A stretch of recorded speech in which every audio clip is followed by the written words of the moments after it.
Hey folks, thanks for stopping by and checking out the Business Line podcast. In this show, what we're trying to do is get in front of people all over the country, all over the world that are moving and shaking in business, whether they're a part of a big business or they're starting something from the ground up. We want to get to know them. We want to get to know their journey, their struggle, and a little bit about what they love in life. We hope you check out every episode you can. All right. Well, Nick, welcome to the Business Line podcast. So happy to have you here. I've been really excited for this show for a while now since I found out from our producer, Matt, that we're going to have you on. Learned a little bit about your background and things that you've accomplished in your recent years and in time kind of in the market. And can't wait to hear a little bit about your journey getting to where you are today and some of the ways you're moving, shaking, and disrupting industries right now. So tell us a little bit about yourself and we'll kind of see where it goes from there. Sure. Thanks again for having me and for the kind intro. Really excited to be here. My name's Nick. I'm the CEO of IdeaScale. We are the largest innovation software company on the planet. I've run 3 companies, the biggest of which was a $100 million revenue trucking company, the smallest of which was a $2 million men's shoe company. Spent a bunch of time on Wall Street doing multi-billion-dollar private equity deals. I went to business school at Harvard and grew up in a small farm town in Canada / a small city in India. Oh, cool. Awesome. Let's dig into some of that. All right. Tell me about the trucking experience. So is that like logistics moving? Yeah, trucks and warehouses, not a tech company that did trucks and warehouses, but like a true, we had giant trucks moving around, giant warehouses. I would wear steel-toed boots and go walk around on Friday nights to check out our warehouse. That was a really kind of strange experience because like right before that, I'd been working on Wall Street. So you can imagine a very different working environment. Most people are suited up. You're dealing primarily with computers and client services. Whereas you move immediately to trucking, it's a bit of a wake-up call that, hey, so life is very different here. You're dealing with heavy equipment. There's safety issues you have to be concerned about. You're dealing with a much more diverse workforce and a much larger workforce, 1,000 people spread across the country in a bunch of warehouse and trucks. So very, very different experience. Awesome learning experience, though. Very cool. So was that company in Canada? No, it was. I've been in this U.S. now for about nearly 20 years. Okay. It was in the United States. So almost all my professional experiences here in the US. Oh, cool.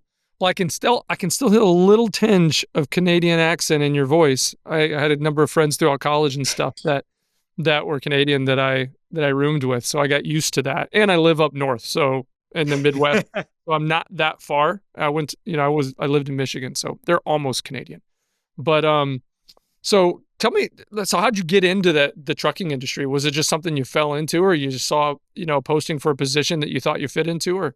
So yeah, it was kind of a posting for a position / I started a conversation with a private equity firm, and they were looking for somebody who's really knows, how to turn a business around and how to make a business succeed. So this was a company that they had recently acquired. The CEO was a very smart guy who knew a lot about trucking, but they needed someone who understood the business side of things, like how do you make money, how do you run marketing, how do you run operations, analytics. Because running a business requires 2 things, right? It requires you knowing what the hell the business does, right? Whether it be trucking, whether it be pharmaceutical, and then someone who actually understands, okay, how do you run a finance department, HR department, a marketing department, a sales department, right? My skill set is much more on the latter front, where I know how to run each piece of a business really well and make money doing it. So it was kind of a 2-headed dragon opportunity where the private equity firm pitched me this, and it was such a cool professional opportunity for me. I'm in my late 20s at that point. When someone says, hey man, do you want to run a $100 million company at the age of 20 something? You say yes. Nice. So what were some of the key things you did for them to help turn things around? Sure. I think I did 3 things. Number 1 is I instituted analytics. So I put a lot of data things in place, both operationally, financially, marketing wise, so we could see what was going on in near real time, right? Whereas I think historically, the business had been running very much based on analytics or data that came out like 4 months after the fact, right? No, you need to know what's happening to your business today, whether that be, how many pallets are left on a dock right now that somebody forgot, or, how your marketing department is doing, how your sales department is doing. Yep. So I implemented a lot of technology and data, CRMs, things like that. Number 2, I went through every single thing that the company was spending money on and got rid of the junk stuff. So there was software that somebody had registered for like 10 years ago and forgotten. And there was something like $150,000 of savings, or sorry, no, it was like $800,000 of savings just by getting rid of junk, right? Yeah, like, for example, We had a really expensive CRM. I replaced it with HubSpot, which was like 1/5 the cost and just a much better technology. So all of a sudden saved like 200 grand right there. Right. Um, and then thirdly is changes on the sales side. So I think the sales model I know that the sales model historically in that industry has been based on a bunch of guys basically pitching they're people they meet at a bar or people that they've had relationships for 20 years. And that's working well. But if you want to scale, you need to be able to get in front of new customers, not just somebody you've been drinking with for 10 or 20 years. Yep. And so I brought in an entirely different type of sales force, which is I hired a bunch of young folks right out of college who had no experience in selling, and we taught them about trucking and we taught them about how to sell. And they became actually generated much more new sales than some of the legacy guard who were relying much more on decades worth of relationships. Because again, that works, but that doesn't help you scale to the next level. Mm-hmm. Cool. Three big things. Analytics, right? You got to be able to see what's going on, cut the fat and the expenses, right? The little hidden things that they've just built up over the years, and then revolutionize their sales model. Those are big things. Mm-hmm. Three big levers to pull. Awesome. Thanks. So let's back up a little bit from that. So what were you doing before? Let's say early 20s, you're getting done with college. I really would love to dig into that, but I could spend a whole show on that and the places that you kind of went to school and stuff. Really fascinating. But so you get done with school. What are the first things you started doing? Sure. I had basically two sets of experiences after college. Number one, I went and did academic research for MIT professor. And that was a really cool experience because she was on the short list to win the Nobel Prize. So I'm like, this would be a really cool experience. 10 years later, she did win the Nobel Prize. First woman to win the Nobel Prize in economics, Esther Duflo. So that was just kind of a cool experience. I went and worked in India, which is where my family's from. And yeah, I got to work with somebody, who's incredibly intelligent. That was about a year. For the other 9 years of my post-college experience, I worked on Wall Street as a professional investor. So I worked in a mix of both private equity firms and hedge funds, which meant, for your audience who doesn't know what private equity or hedge funds is, they're big investment firms that buy companies or pieces of companies. So they would imagine buying $1 billion company, fixing it, and then selling it, 5 or 10 years later for $2 billion. Obviously, having generated $1 billion of profit for your investors. So that's what I did for like most of my time between college and trucking. And then you transferred into the trucking from that private equity connection, right? And then, so what'd you do? What did you go to after the trucking gig? Sure. So after the trucking experience, I went and I was recruited to go run or co-run a small men's shoe startup. So two guys who knew a lot about sneaker culture had started this shoe rental company called Kicks, and it was really successful. And they wanted someone who, again, understood the business side of things, like how do you run, as I said, a marketing department, sales department, operations, analytics. So I was brought in to, as CFO there. My title was CFO, but I also ran marketing, did a bunch of other things to help this $2 million men's shoe startup scale up into something much larger. And how did that go? Sure. So it was an awesome experience. I was there for about a year and a half. Company struggled a little bit because the shoe market kind of turned southwards after post-COVID. Okay. The economics of the entire market changed. So the company struggled a little bit, but like during my time there, we actually did a pretty good job in terms of making the company more profitable and competing in a more crowded market space. So tell me about that. I'm intrigued by that because I used to not care much about shoes. Now I really like having a variety of pairs of shoes in my closet that are nice and clean. Tell me about you because you were in the thick of it. What changed in the shoe market? Sure. I think three things changed. Number one is during COVID, people had a lot of money and not a lot of ways to spend it. So this was something that we were dealing with luxury goods, right? So during COVID, this was true in a lot of luxury categories where people had a lot of money and not a lot of ways to spend it because you couldn't go out to restaurants or theaters. So what did they do? They bought clothes and jewelry and shoes. So that kind of went away, number one. Number two is sneaker culture started becoming much more formalized and an industry. Historically, sneaker culture, I don't know if you're into like Yeezys and Air Jordans and that entire sneaker I got a culture. pair of Jordans on right now, brother. But it used to be very much a hustler culture with like a guy, selling sneaks out of the back of his or her truck, right? And shifted into it's shifted into large online e-commerce companies. I'm blanking on the name, but there's a big eBay-like company that basically does just sneakers. I Hmm. don't know why their name is fading on it right now. But all of a sudden, you started having these, multi-billion-dollar companies get in and start dominating the market. On one hand, that's really good for creating a more egalitarian, accessible system so you don't have to wait for 3 days camping outside a shoe store to get that new model you want. On the other hand, it made it very difficult for folks like us because our entire business model was based on the fact that it was very difficult for people to access the styles they wanted. If there's only 1,000 copies of a shoe, it was much more, it made a lot of sense for you to rent that super rare sneaker from us because you couldn't actually buy it. But once Mm, it became much easier to buy or much more accessible, and shoe companies started making a lot more versions of the shoes, so less stuff became limited edition. Our business model became more challenged against that kind of dynamic shift in the market. interesting. It's funny because I would have never, not being in that culture as much as far as shoes. When I get my shoes, I look for a really good deal. Right? I look for something that's maybe a So little. you're not camping out for 3 days in front of No, a Nike store or no, I'm too yeah, old for okay. So that, that's man. that's the sneaker culture. We were dealing with like the people who really cared about this stuff, right?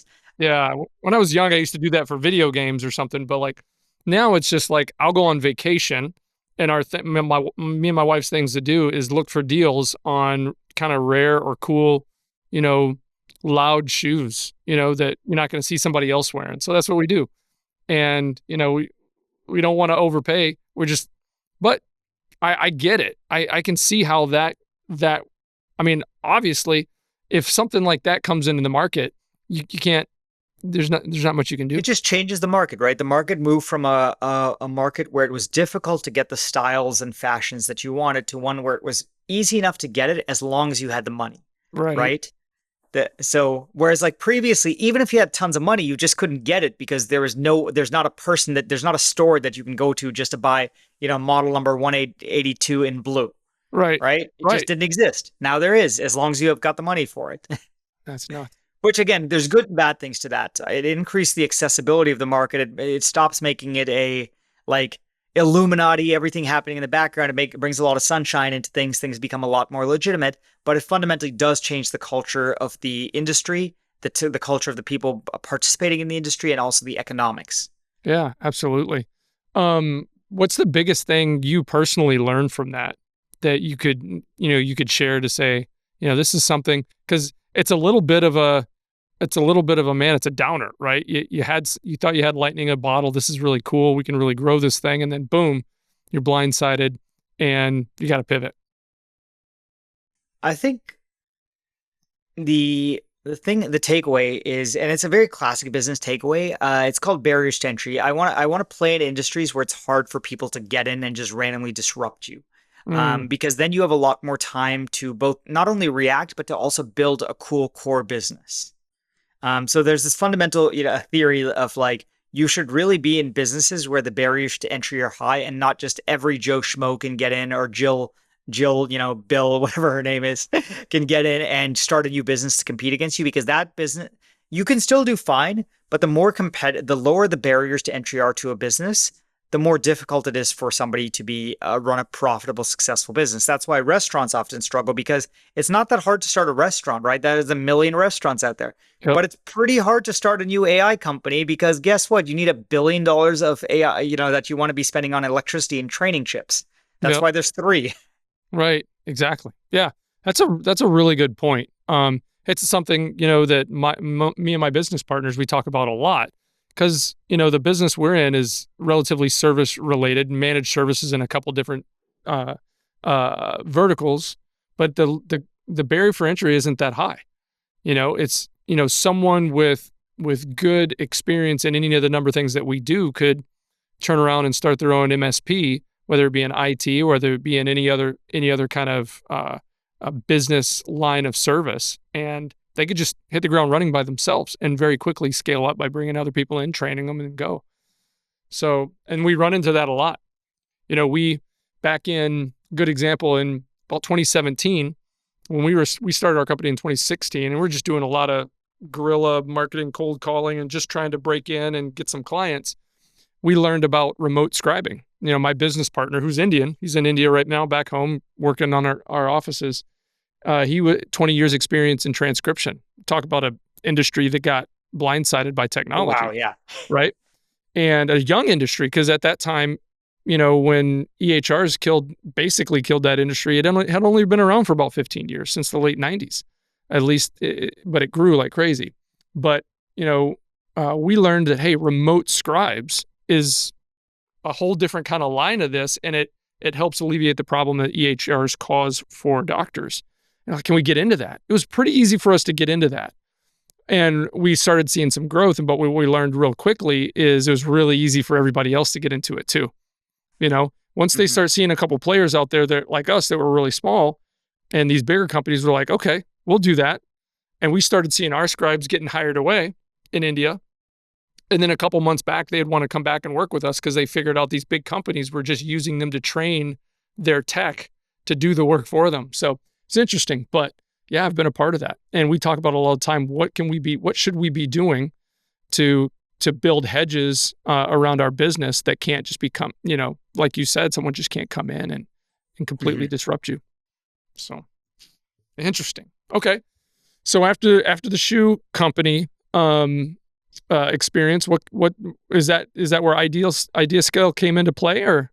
Exactly. Yeah. So I've been at IdeaScale now for about just over 2 years. The company has been around for about 15 years. For the first 13, it was Wow. led by the two co-founders, Rob and Viv. As Rob wanted to kind of retire and move on to the next phase of his life, they brought me in. And my kind of mandate is, okay, how do we take IdeaScale from a kind of $10 million revenue company into a $100 million revenue company and make it global? So today, IdeaScale's got about 95 people. We're in 7 or 8 countries. I always get the number wrong. Um, and we're very proud to have like a pretty impressive roster of clients like Pfizer, Comcast, US Post Office, Transportation Safety Administration, the guys in the blue shirts at the airports who pat you down. But like we're really proud of the fact that we are the software that powers a lot of their innovation efforts. Okay. Speaking to the TSA, like I won't speak to some of the work we do with them because that's confidential, but I'll Yeah, give kind of a absolutely. more general anecdote. Like, think about the challenges they have faced since 9/11, right? They all of a sudden had to Oh, get a lot more secure. They started forcing everyone to take off belts and shoes and stuff. And that was a pain in the butt. We all hated it as customers because we're not terrorists. We just want to go through and fly to visit your in-laws, your kids, or whatever. yeah. Um, but they had to balance the needs of the consumer with the needs of national security because we cannot have another 9/11 happen Right. again, right? Um, and so, but despite kind of the increase, and over the last 2 decades, global competition or terrorism has actually increased globally, right? There's a lot more war, there's a lot more chaos, a lot more terrorism going on, unfortunately, but we've protected ourselves. And over that time, the TSA has done some really cool things to make it easier for you as a consumer, right? Things like global entry, or if you're, what is it called, the pre-check method, like it's sort of the better scanner, so you don't have to take off your belt and shoes every time. So even though they have been, had this very difficult mandate of, okay, we will never allow a 9/11 to happen again or on American soil, they've also continued to try and innovate to make it easier for the consumers because they realize, look, we're just trying to, 99.99% of people are just trying to get from point A to B and are not threats. And so that's, again, I don't know how, that's the type of thing we get to be a part of, that we are like helping these large complex organizations who have such challenging needs to balance between national security or profit incentives and then dealing with, other things that they need to at the same time. And we get to be a part of that, which is really cool. So hey, thanks for sharing that. I like that, and that makes I got a really question that hits home for me for that, because it's something that we're working through right now. Is so if you're working for TSA, right? You're working for those guys. Are you guys are? I'm assuming you're and registered, let's say on SAM or maybe even GSA for government contracting opportunities. Has that been something long term that IdeaScale has been doing? How do you guys see success in that? We're trying to break into that, and we can get in there. We're on SAM. We're working on GSA schedule stuff. But where we're at right now as an organization is, okay, we're seeing all these opportunities, but some of them are just so beyond what we can do. And some of them are just outside of our wheelhouse, but it fits into our NAICS code, that we're registered with. So I'm not sure if you can speak to any of Yeah, that. so I can answer that. I actually redo our SAM registration every year. I'm working on it right now. I did it like 3 weeks ago. Yeah. So yeah, look, for those of your audience who don't know what those are, sam.gov is a place where every government, every private agency that's going to do business with the US government has to register, and a GSA schedule is basically a pricing schedule where the government says, this is what we're willing to pay you if we end up hiring you for whatever. Yeah. So IdeaScale has a very substantial government business. In fact, we originated serving the government. We've since then expanded substantially into private sector as well. But we have a long history of working with the government. And one of the we've been successful for a few reasons. Number one, if you want to sell software to the U.S. government, you need to have something called a FedRAMP qualification. That's like a security qualification that any software vendor needs to make sure your software is really secure, it can't be easily hacked, etc. So that number one, we're the only player in our space, which makes it a lot easier because we've demonstrated that our data our software is incredibly secure. Right? I don't have access to my customers' data, which is a really powerful thing for CEO to say, because like I don't have some secret backdoor that I can use. Right. Number two is we've been very good at developing a presence in Washington, D.C. and personal relationships with people, specifically in areas where we are really good. So we're not, we're an innovation software company. We are not developing relationships with or trying to pretend we are a database company or pretend that we're a consulting company. We are the innovation software company. And if that's what you need, you know about us, or you very quickly will know about us. And third, look, working with governments is hard. You often need to partner with other, more well-established government contractors. We've done that as well. So we do have partnerships with some of the major government general contractors that then will, subdivide contracts to give portions to us, portions to other folks. Again, to be clear though, we only play on the innovation software space because that's all we do. We don't do anything else. We don't pretend to do anything else. Okay. So that's right in the place where we've been thinking recently. We've got some consultants we work with, and they're saying the same things. We got to figure out a way to get into that subspace to gain the experience and the exposure, and then move on to other opportunities. So It's interesting to hear. Like, I'm glad I asked that because I wouldn't have known that that's kind of where IdeaScale started, really, and kind of grew originally, was in the government contracting space. Yeah, and it's a huge portion of our business today, right? Again, we work with all the major U.S. government agencies more or less work with us. If they have innovation software, we're the go-to. Very cool. So tell me a little bit about what does it mean to be an innovative software company? Innovation, not innovate. I mean, we are innovative as a company, but innovation software is what we sell. Let's start with the need, right? Every organization, whether you're private or public sector, needs to get better for tomorrow because your competitors are getting smarter every day. The world's needs are changing. Your constituents' needs are changing every day. So every business needs to evolve and innovate every day. The problem is when we say you can't just tell someone go innovate, right? Because what does that mean? It doesn't mean anything. They don't, and even if it means something to them, how do they innovate? It's like telling someone just to go get in shape, right? No, they need to understand what getting in shape means. They need a coach. They need to know, how do you get in shape? Should I run? Should I box? Should I lift? And then they need some basic tools to do so, right? Imagine telling someone to go to a go get in shape and they're totally naked. You don't give them shoes, you don't give them shorts, you don't give them like boxing gloves, nothing, right? Once you recognize the need that you should innovate as an organization, then the things you start doing are figuring out, okay, what are the best practices to innovate? Like, how do you do so? How do you train? And number two, what tools do I need to be really effective here? And what IdeaScale focuses on is really that tools part. We have the best-in-class technology for helping large organizations innovate. And the way it does so very practically is our core software, what we're most known for, and we have a couple other modules, but the thing we're like world-class at and well-known for is what's called an idea management software. Think of it like a TikTok for ideas, where a lot of different people around your company or even your customers can submit ideas for how your company could get better. It could be a new product line. It could be a better way to manufacture. It could be a different type of snack in the office fridge. Everyone around the company or organization can submit ideas. People can vote on each other's ideas. They can comment on each other's ideas. And just like TikTok or Instagram, the best, coolest ideas rise to the top. So you can have a leaderboard of, hey, here's the best idea that anyone in the company suggested, and let's now go turn that idea into reality. So it's a really good way of collecting ideas, sorting ideas, and then getting the ideas in front of the people who can turn those ideas into reality. Interesting. you're kind, it's, for a small organization like us, that can be done, just by getting off my keister and talking to, Oh yeah, no, exactly. Go buy a whiteboard. but yeah, right. But I'm not, No, and I say this to all my customers, right? So, firstly, like we're expensive, right? We're enterprise grade software with yeah, all yeah, sorts of fancy bells and whistles. But so I actually tell like when an organization of like 50 people comes to me and they're all sitting in one office, I say no, go to Home Depot or Lowe's and buy a whiteboard, yeah, or right, and some 3M post-it notes, right, and stick it on there. Or because we want to solve that problem and still be accessible, we give our software away completely to free for small organizations. So you don't okay, even have to get up off your keister. You can put an idea in IdeaScale's platform, totally free of charge. That your data belongs to you as long as you're below 100 people. If you're above 100 people, I would love if you came and were a paying customer. But yeah, I agree with absolutely, you. Like small organizations should either meet physically or like get free tools. Don't pay for fancy software like ours. As much as I would yeah. love for you to. I just love that you explain that to me, so I have an understanding of what your service and your solution does, because it's another thing that my business partners and I talk about often is we're not in touch with our people internally enough, and especially our clients. We're so focused on delivering what we're doing.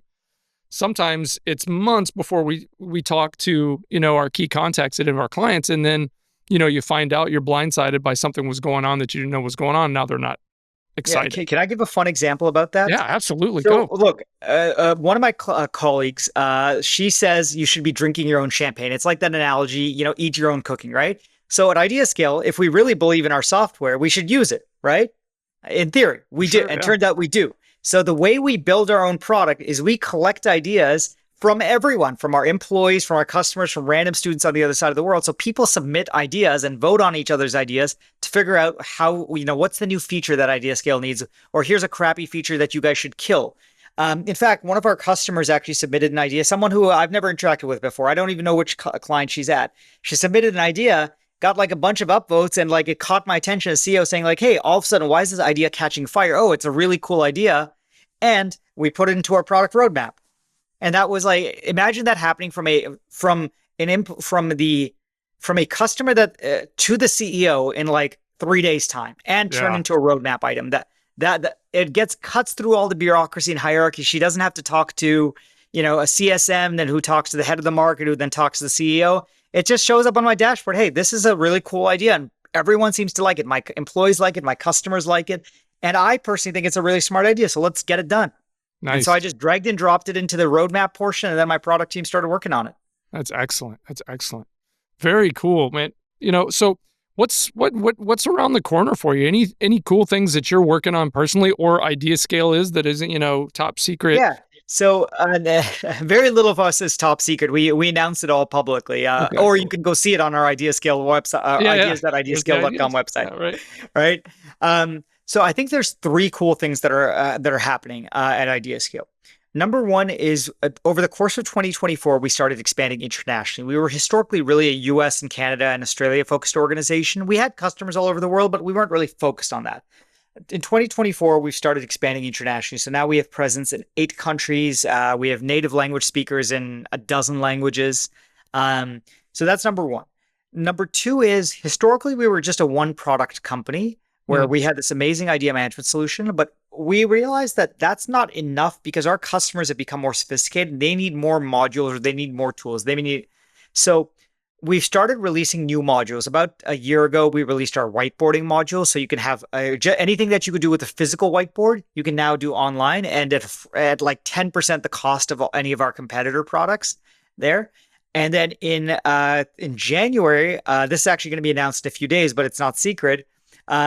In January, we're launching our AI analytics tool. And what this tool does is really cool. Like, it's very easy for anybody to do analytics on numbers, right? You add, subtract, graph numbers. But how do you graph ideas? How do you analyze ideas, which are very qualitative? They're very wordy. So we took some of these Gen AI technologies and have used it to analyze all this qualitative idea data. And so now you have this like one-click tool that will analyze your thousands of ideas across your company. Some ideas may be in snacks in the kitchen. Some may be on a new product. Some may be on a new national security initiative. get them all together, analyze them, and help you identify which are the cool ones, which are the bad ones, which are the overlooked ones, perhaps that the human beings didn't notice, but the AI realized is really smart. So that's coming out. And then there's a whole bunch of like smaller quality of life improvements that, don't change fundamentally what we do. It just makes it way easier for somebody to do. Very cool. I've loved this conversation so far, Nick. I'm already become wiser, and that's always my objective in every Thank you. podcast is to learn from who I'm talking to. Let's segue a little bit because I know we've only got you for a little bit of time. It's super valuable.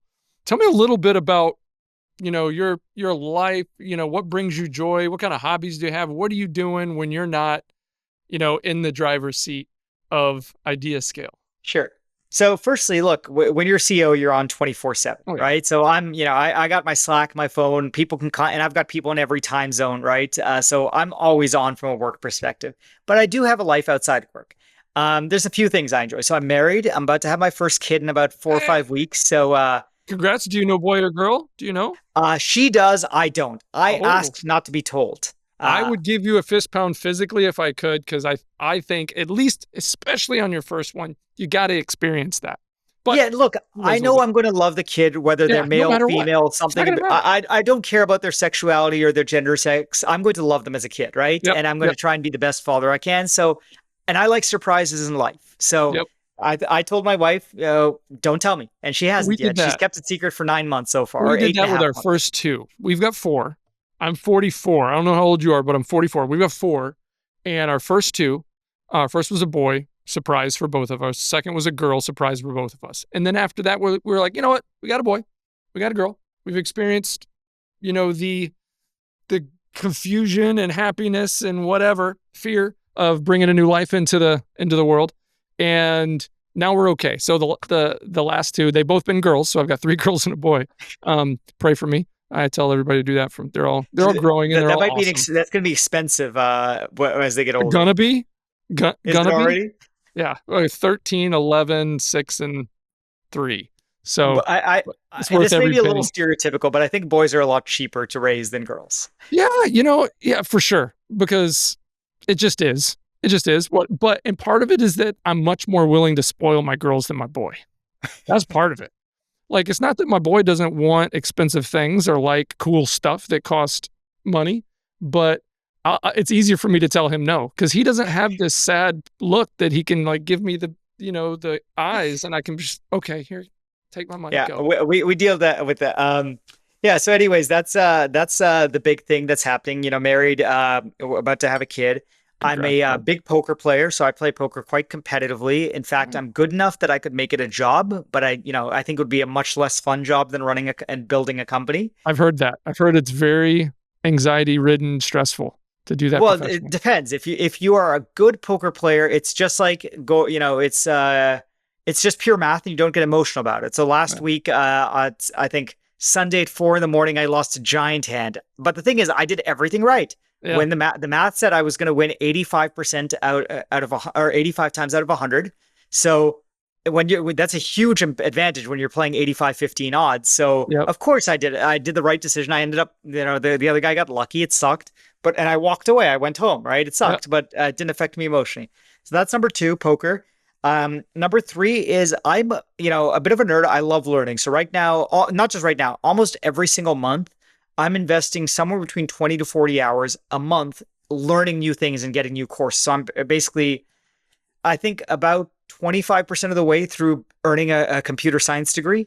And Oh, not because I want the degree, right? But rather because I think the knowledge is really valuable. And there's just cool stuff happening. So I'm just doing a bunch of coursework and a bunch of subjects, some which are work related and some are just for my personal growth and edification. that's awesome. You got to always be learning. You got to always be learning something, whether it's self-directed, you're just getting out there and getting good books or getting good information or getting around good people, or I'm a big fan of like these online. I don't know if you've ever used them. These online universities. Well, sorry, the online. What are they called? Massively online. The MOOCs, right? Like Coursera or Udemy or things like yeah, that. yep, And the yep, cool thing they do is they let you do everything you want. You just have to pay for the certificate or degree. Which again, if you need it for employment purposes, you should pay the $100 to get the certificate. right, I just do all absolutely. the courses, but I don't care about the certificate, so it's great. Yep, yep.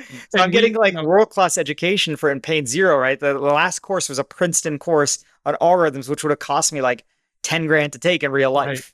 Yeah, and you can learn it without the certification and still have the, like you said, the personal edification of being somewhere you weren't prior to knowing Mhm. those things. So that's really cool. That's cool. Anything else? Any kind of outdoorsy kind of stuff? Do you like to travel? Do you?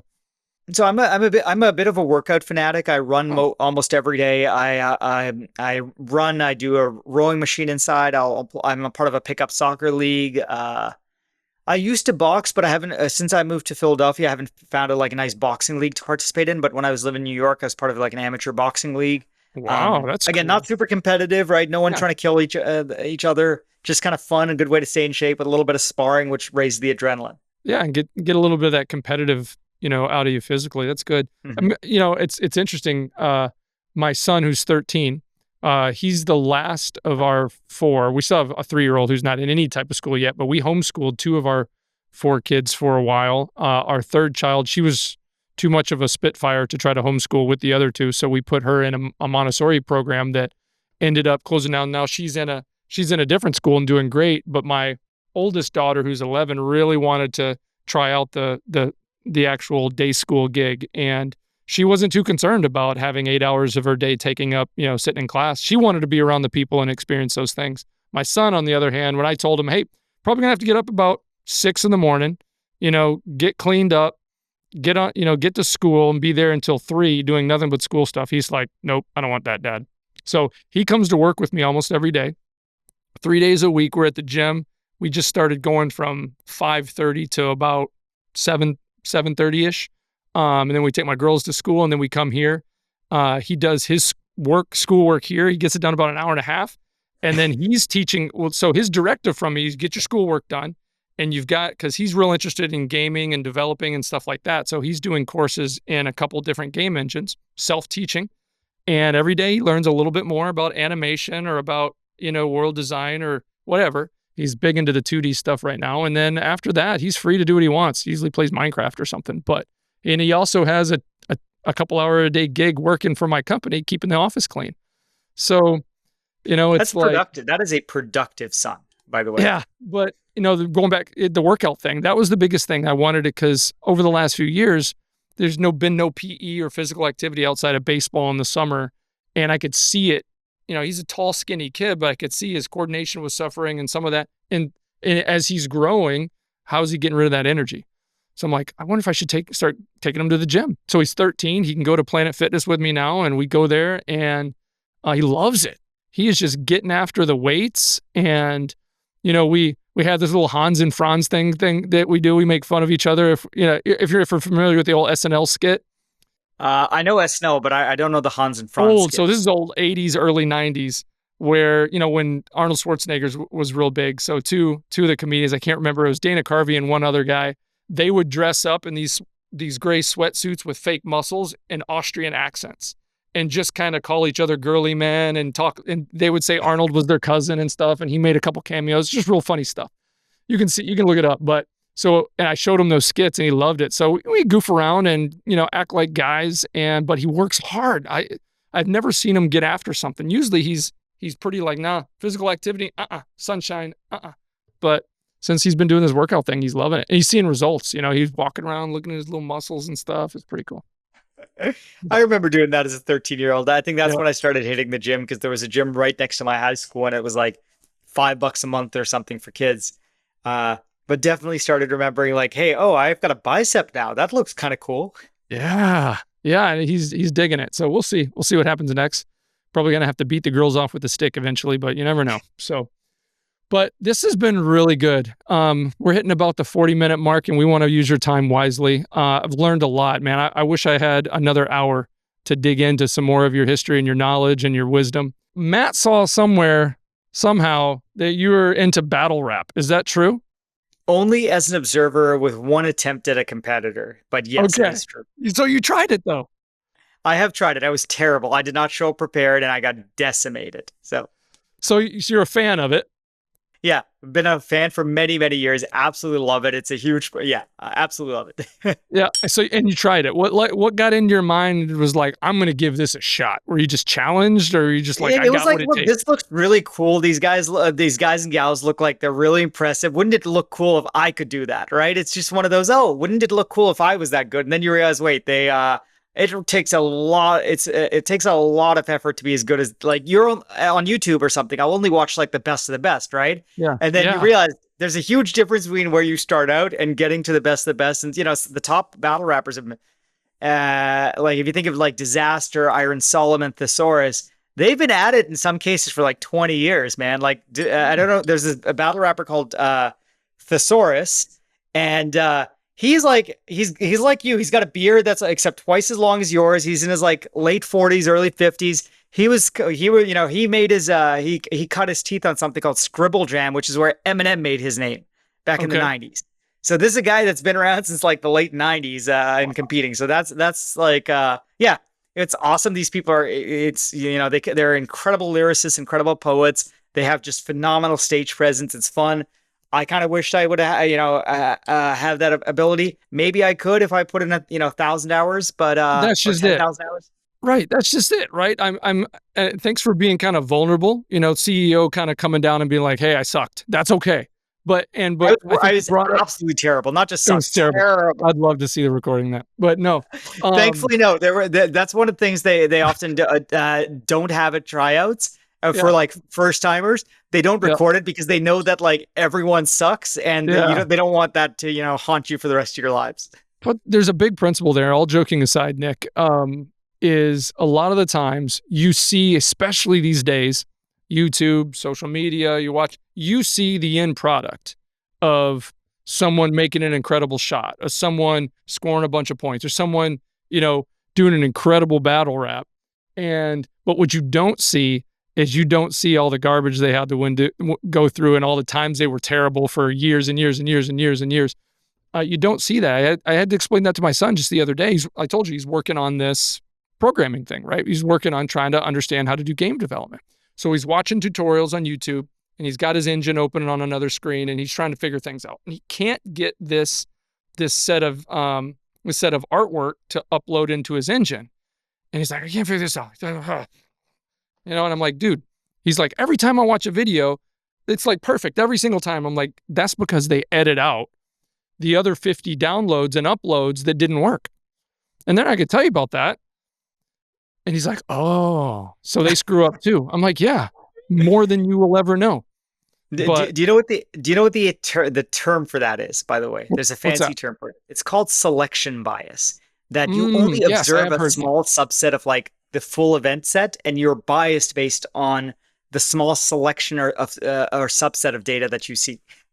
And people struggle with that, with anxiety, seeing a perfect Well, clean social house and a media is wife, really bad right? at this, right? Like, because Yeah, you're seeing, I'm not a big Instagram or social media user, but you see like everyone, gorgeous people do it in, beautiful locations, and turns out like 99.9% of people don't look like models and aren't spending their, every day driving Ferraris on the beaches of right. like some famous country, right? Even those people, 99% of the time, they're wearing sweats and shopping for groceries, same as you and I. Yep. Yep. Absolutely true. Well, cool. Well, sorry to get back into that. Just I had No to worries, talk man. about it. I remember saying Matt would have killed me if I didn't bring that up. I thought that was so cool that it was on the list. I still think it's cool that you did it and you weren't any good at it. I think it's awesome that you could put yourself out there and did it. So I think that's cool. I'm I terrible at remember many watching things. 8 Mile 20 years ago when it came out or so and thinking I could do that. That was ridiculous. There's no way I could ever do that. Right. But it Well, was some cool. people Anyway, do, right? There's this guy, why am I blank? Sharon. Uh, and he is probably the best, like just absolute freestyler. So most of battle rap is written nowadays. People write their prep, speeches or right. they write their full like rounds in advance. But there's this guy Sharon. If you see him, he could literally do like a full like 8 Mile style battle rap off the top of his head, and Wow. just make it all rhyme and keep the flow. It's just amazing what this guy can do. And he's been Yeah. doing it since he was like 14, right? There's videos of him competing on a world-class stage at age 14 or 16, something like that. Yeah, that's nuts. That's nuts. But all right. Well, hey, this has been fantastic, Nick. Thank you so much for coming on. Thank you for your time. I love what you guys are doing at IdeaScale. It's given me a lot of ideas to do for our company. I tell you. And I'm going to check into that little free offer you guys got going on. Perfect. I would That's love if you did. Again, totally free for or teams or organizations less than 100 people. that's a great way to break in. Cool. Well, thank you so much. Again, we're going to wrap things up. Thanks for being on the Business Line podcast, Nick. Appreciate it. Thank you so much, Brian.